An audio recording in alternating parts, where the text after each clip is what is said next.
بسم الله الرحمن الرحيم. الحمد لله رب العالمين، والصلاة والسلام على أشرف الأنبياء والمرسلين وعلى آله وصحبه ومن استنى بسنته إلى يوم الدين سلم تسليما كثيرا.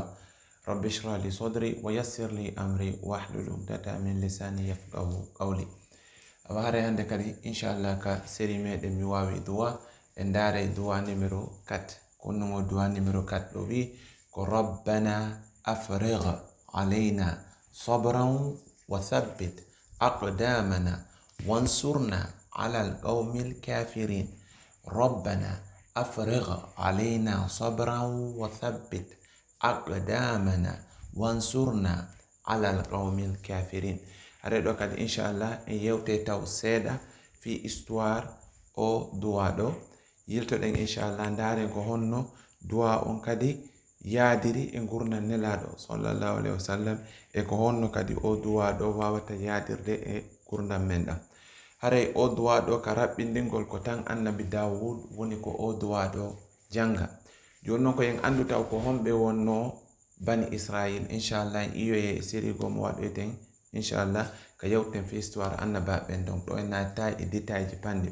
Donc kono noon ko en andu tun bani Israil hade ko yimɓe sattuɓe feere. Donc annabi Musa e annabi Harun wajiɓe Harunki kono ko ɓe wi'a woɓɓe waɗa contraire on. Donc joni noon ɓaawo annabi Musa e annabi Harun feƴƴinde wonoy tan wum annabi Dawud ari.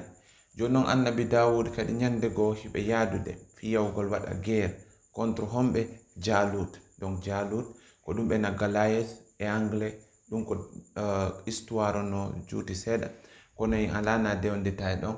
Kono Jalut hari ko on ɗo wonno hoorejo armée inen heferaɓe. Donc joni noon Dawud kankadi himo ardi e banu Israil. Joni noon ko yimɓe sattuɓe feere moƴƴa kono hari e on tan ɗon sabu ko ɓe yeddeno kon Allah waɗi hamɓe raɗama ka maɓɓe. ɗum ɗo woni en ɓe raɗa hari hiɓe warede kadi. Donc ɓe raɗama hari hiɓe warede tawi joni noon ɓenni ko ɓe ɓe darto. Donc joni noon ɓe ɓe darto ɓe piiride fi hettugol ko maɓɓe kum. Donc joni noon hari gonga koynete hari ɓe hakkunde gurdam e mayde tawi ko ɓe darto. Donc joni noon ko ɓe yehi ko ɓe yahata tan yimɓe ɓe no ɗuuɗi ɓe ari hange cangol. Joni noon annabi Dawud no faala testude andugol ko hombo tigi hihi mari anni o yawgol han yawtoya. O en yawa en seppi ha nangue no wuli hinɗon ndiyam. Joni noon kala e mum arɗo ɗo yo yaru yarande wotere hara ko yo ñeɗude wotere o yara. Sina ɗum ɓurnuɗo ɗum ɗo wo kon ɗum heɓatamo o saggay ɗo o busata hande kadi o darto ɗo. Hewtugol maɓɓe ka ndiyam ko bani Israil andira kon ɗo eɓe hewde ka ndiyam fop ukki kandi yimɓe ɓen ɓurɓe ɓen ukki ka ndiyam nangue yarugol culba ndiyam ɗa waɗa ko faala o. Ɓurɓe ɓen hatti ɗon seeɗaɓe continue ɓe continue noon hamɓe yehi ka ɓe hanno ɗon piiridude e Jalut kañuma e groupe mum o. Joni noon ɓe ari ɓe dari darugol tun taw Jalut e groupe mum gi tawi kadi joni innen ko seeɗaɓe heddi ɓay ɓe yahi heddinoke ka cangol. Ɓe waɗi honɗum ɓurɓe ɓen e maɓɓe ɓay ɓe hewti ɗon ɓeni hande on noon enen en heɓata doole fi dartagol ɓeɗo iyugol ko yimɓe sattunoɓe feere moƴƴa. Donc joni noon ɓurɓe ɓen kadi dogi acci seeɗaɓe ɗon kañum e annabi Dawud. Joni noon ko ɓen seeɗaɓe heddinoɓe ɗon kañum e annabi Dawud wodunoɓen hari ɓen ɗon hihi imanu no tabiti ka ɓernde hino satti ko ɓen janguno o duwa rabbana afrigh alayna sabran wa thabbit aqdamana wansurna ala alqawmil kafirin. Ko on non ɗum ɗo firi ɓeni rabbana jomi amen afrigh alayna sabran ko on taw woni afrigh alayna ko innugol ko juuru e hoore amen. Andi sa ni sintin ndiyam ɗan e hoore am ko ndiyam seeɗa ni hibbu ndiyam no wawi hibbude goɗɗum heddo kono sa ni juuru ko wancin fop wayla fop. Sabran donc afrique alayna juuru e hoore amen sabran muñal wa thabbit aqdamana ko on ɗum no woni wa thabbit aqdamana ko innugol ira tabintina koyɗe amen ɗen. Andi joni iran men koyɗe amen ɗen andi si tawi koyɗen irama hande kadi honɗum a wawata membinade ko ennugol wallu men tabbintina men e honɗum e dina ma kam tabbinti men e dina kam. Après ɓenni honɗum wansurna alal qawmil kafirin, waɗa honɗum eni ɗo jonna men wallitoɗa men min gaño, wallitoɗa men min foola homɓe alal qawmil kafirin, himɓe heferaɓe. donc ɗum ɓe jangunoɓe ni robbana jomi amen afriga alayna sobran, juuro e hoore amen muñal, par ce que sa heɓi muñal a wawai jeerude piiji ɗin fop. donc joni wa sabbit aqdamana, tabintinamen kadi e mum, tabintinamen e dina kam. après wansurna alal qawmil kafirin, wallamen kadi no men gañora, wallamen kadi no men foolira himɓe heferaɓe. ɗum ɗo ko ɗum ɗon ɓe jangiduno e annabi Dawud, nelaɗo kadi sallallahu alaihi wasallam e sahaba ɓen ko Allah tippino ɗum ɗo e nelaɗo ko ɓe yawno Badr. en andi Badr hari ko 313 julɓe ari, wano 1000 honɗum heferaɓe. andi noon si ari a darike ɗum ɗon joni no dara ɗo hihi sino gasa sen piiri ɗo en piiri ha ko be mi wara ɓe julɗo kala ko be wara heferaɓe tato ma piirida heferaɓe tato, fayda ko noon proposition on yareno.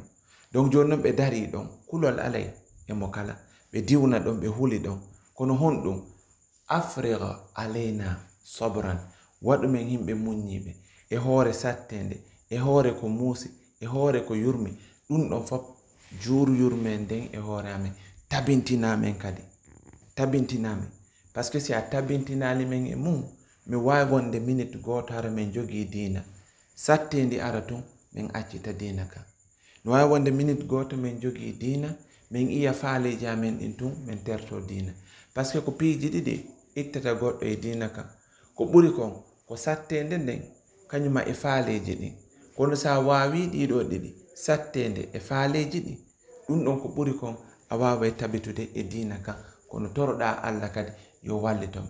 enen noon fewnuɗo ko honɗum woni alal qawmil wansurna alal qawmil kafirin, par ce que tan annabi Dawud si ɓe jangi ɗum hari ayɓe maɓɓe ɓen no yeeso maɓɓe, tan nelaɗo sallallahu alaihi wasallam ayɓe maɓɓe ɓen no yeeso maɓɓe. enen noon ko homɓe woni qawmil kafirin meɗen on, ko hombo waɗen dartade, ko hombo woni gaño men on. gaño men on wona hay goto sina wonkin menkin, wonkin menkin ko kañum puusata en fi honɗum yen jokku faaleji ɗin, ko wonkin menkin kadi puusata en si goɗɗum satti e wullitagol e oɗo bira am feƴƴini, baabe am feƴƴini, ɓiɗɗo am feƴƴini, ɓeygu am feƴƴini, ɗum ɗon koko arata e hoore mo kala, par ce que mo kala ɓe rewa ɗon. no wawo hande en iye ɗum ko lannata, mo andunoɗa no wawi no satti no dari hanki hande o paralysie ko be waalo, ɗum ɗon fop Allah hollete woni inna an kadi gollitir hakkille maɗe, sino gasa an kadi ko ɗon sakkitorta, donc wattan ila moƴƴa. donc Allah no innuden préparo sino gasa ko ɗon yahoyta, ɗum ɗon non fof a wawi wo muññade hoore ɗum ɗon si a heɓi honɗum sobran. donc jangugol o duwa rabbana afriq alayna sobran wa sabbit aqdamana wansurna alal qawmil kafirin, ko duwa wawowo faabade on tigi moƴƴa, par ce que ko neɓuden kawre gurnan ɗo ñande fini weeti wo Allah adday sattende go, wona fiyayni la ilaha illallah muhammadan rasulullah woni a yidata e sattende.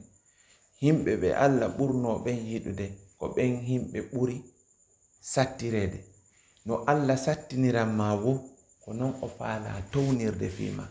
nelaɗo sallallahu alaihi wasallam si fetaki ittiri ko ɓe sonji ko, ɗum ɗon kadi ko fiyo ɓe ɓurtu ɓattagol Allah. annabi Ibrahim si fetaki ko ɓe sonji ko, ɗum ɗon fof ko ɓe sonjani ɓay tum ɓe wawi heɓude muñal, ko honɗum heɓi ɓe ɓurti ɓattade Allah.